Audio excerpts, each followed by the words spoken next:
Hey guys, today we're driving the 2020 Toyota Camry. This is the TRD V6.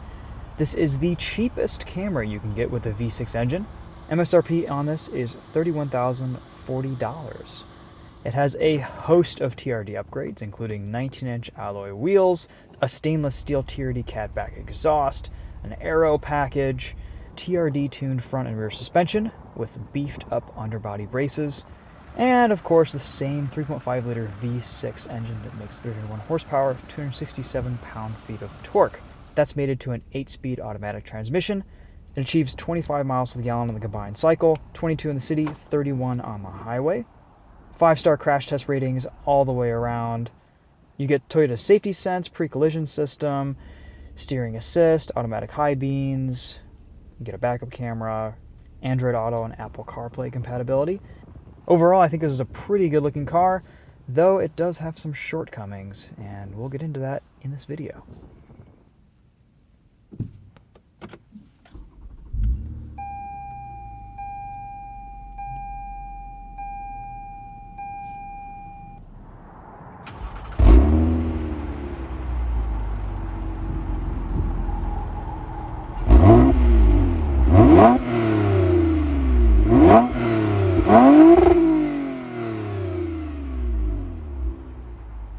Okay guys, let's delve into this Camry TRD. It's a little bit of a mixed bag. There's some things that are okay, some things that I like, and a few things that I'm not such a big fan of. First of all, let's talk about the exterior and the appearance of this Camry TRD. I will say it is a head turner, and it looks pretty sharp in this two-tone red and black. The 19-inch alloy wheels look pretty good, a little bit reminiscent of TRD off-road wheels, I think, on the Tacoma and 4Runner. The aerodynamics are pretty aggressive, lower the car quite a bit visually. You get this aggressive spoiler in the back. Let's see if we can open the trunk here. Lots of TRD badging all throughout on the floor mats, the trunk mats, etc. I do wish there was some type of a grab handle here for the trunk. You can't really close this without getting your hands dirty or getting fingerprints on the car. Blacked out badges too. A lot of looks, a lot of compliments from people, passerbys this week.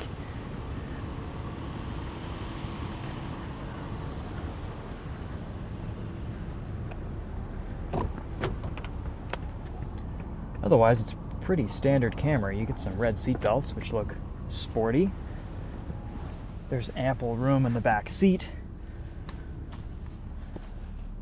And you get a pretty sharp looking interior. This leather is trimmed very nicely. Everything in here feels very high quality and very Toyota-like. Little cubby in the back there. You can see why this would be the cheapest V6 Camry in some areas throughout this cabin, and in other areas they've really splurged on fast and furious body kit features and some other things.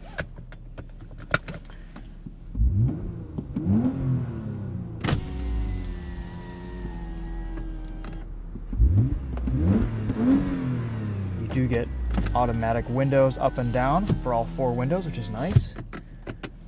Of course, this TRD badging on the headrests. Alright, let's take this for a drive. It's been a little while since I've been in a Camry V6. If you watched my previous review, you may remember one of my biggest complaints was the transmission, and that hasn't changed much. I feel like Toyota may have increased the shift speed and the shift timing on this, but otherwise, the transmission's personality is pretty unchanged, and it likes to hunt around, and once we start going for a drive, you'll see what I mean.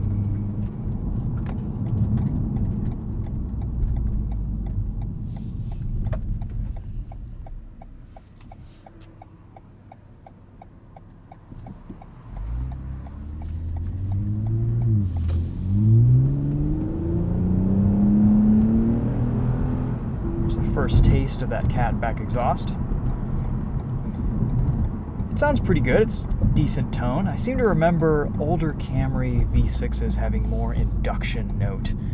This is a really sweet V6. It's a great engine. But I feel like with all the NVH, reduction these days in most modern vehicles, we've lost a little bit of that personality, a little bit of that tone. And this catback exhaust does a nice job of bringing it back out. It's a little bit strange, though, in that it's louder at lower RPMs than it is at higher RPMs. And once we get out onto some faster stretches, you'll see what I mean. It's almost droney at low speeds, not quite, but it really exaggerates the character of this transmission and how it loves to hunt all over the place. This is just a 8-speed torque converter. It's very sensitive with very minute throttle adjustments.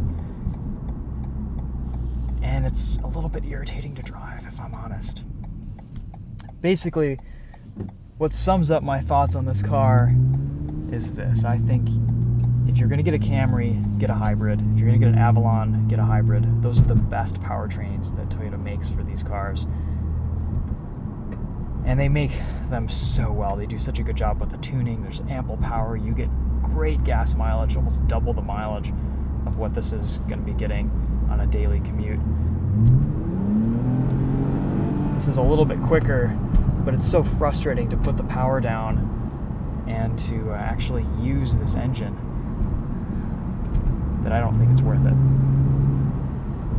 Luckily though, the Sport Tune suspension does handle quite well. It's a little bit stiff, but it's not punishing, and I think it's definitely dailyable. It's just a little bit stiff for a Toyota Camry. Let's put us into sport mode here.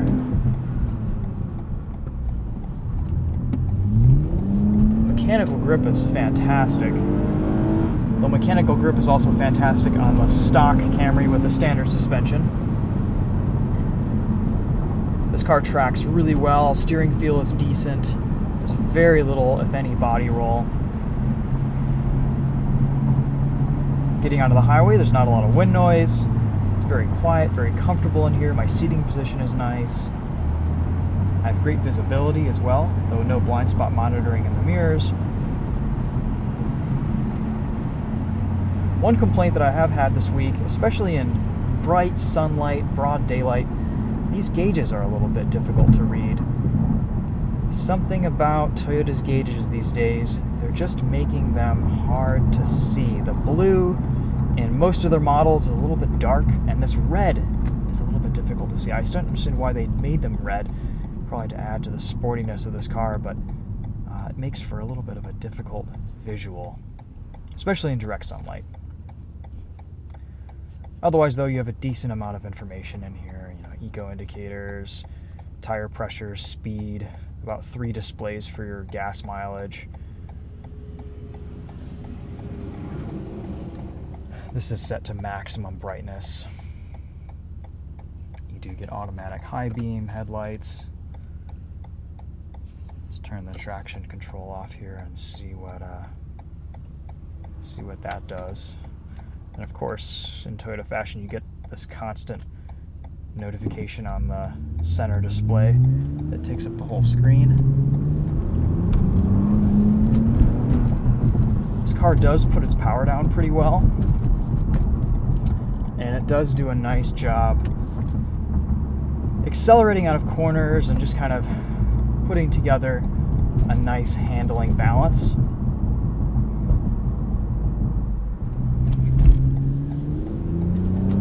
When you're accelerating normally, the shift logic on this transmission actually works quite well. It shifts quickly and positively.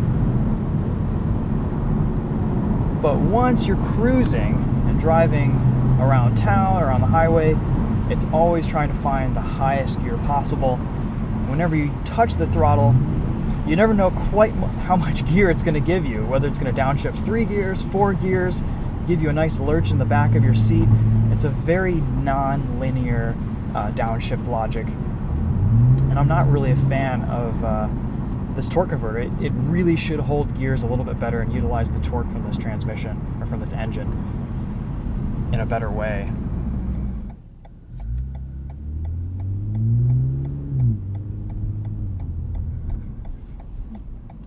And the fact that this exhaust is a little bit louder just kind of exacerbates that constant downshifting, constant hunting, searching for the right gear. And another issue is that you can't really control what gear you're in because there's no manual shift mode. It basically is just a selector for the maximum or minimum gear that you're in, and you can't really have a lot of control of like a traditional paddle shifter setup. A little bit greasy out today, so we don't have the mechanical grip that we usually do.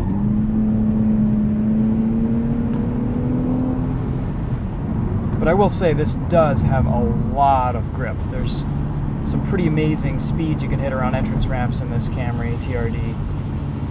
But I will say the normal Camry with its slightly softer suspension does a really nice job of handling corners as well. So is that extra ride firmness worth it? I would argue probably not. And these 19-inch wheels do look good, but you get a thinner sidewall, a little bit more transmission and busyness transmitted into the cabin, as well as NVH.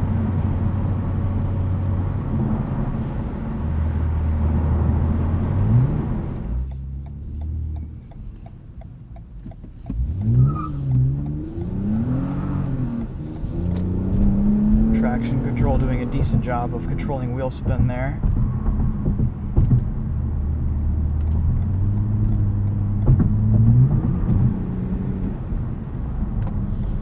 Brake pedal feel is nice, at least.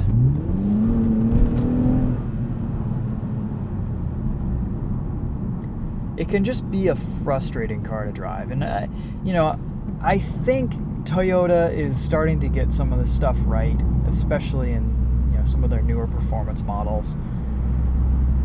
But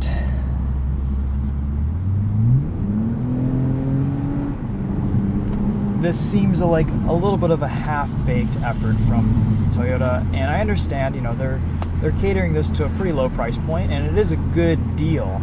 If you want a sharp-looking Camry that's just a little bit different from everything else, with some sporty tuned suspension and stuff like that, this isn't a bad buy.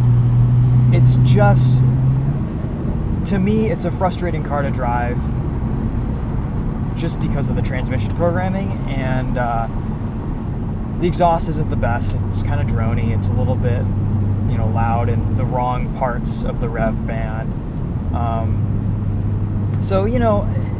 And I'm also kind of confused at what Toyota's trying to achieve here. I don't really know if people were asking for a performance-tuned, aesthetically, Fast and Furious style Camry,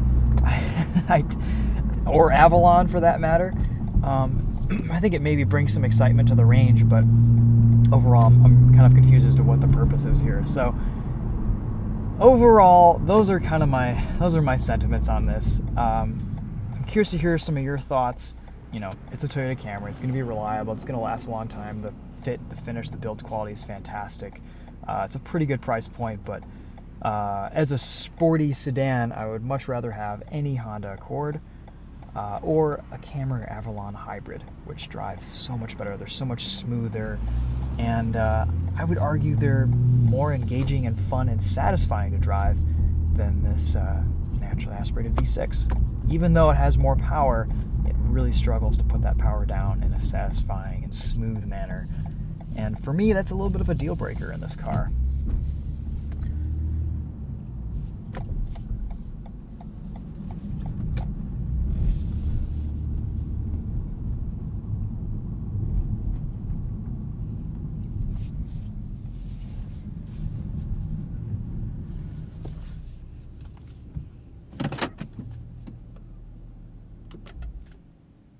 Alright guys, well that's it for this one. Let me know if you have any questions. This is about all we'll film on this car this week. We'll also have a couple of videos on the Winding Road YouTube channel, POV night drive, day drive, all that jazz. But until then, that'll be it for this Camry TRD. It does look cool, I will say that. This is an interesting design decision here. It's just you can feel the difference in paint between the black roof or that might even be a wrap, who knows. It looks like paint though.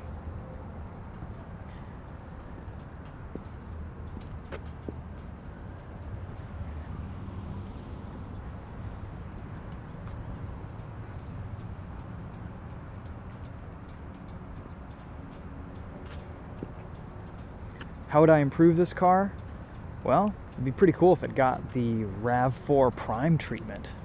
All-wheel drive, hybrid, bigger battery pack, 300 horsepower, electric assist, 40 miles of electric range or so. Though I don't know if this platform has enough space to handle that. Maybe they'll do that in the future, but in my mind, that would be a Camry worthy of these looks.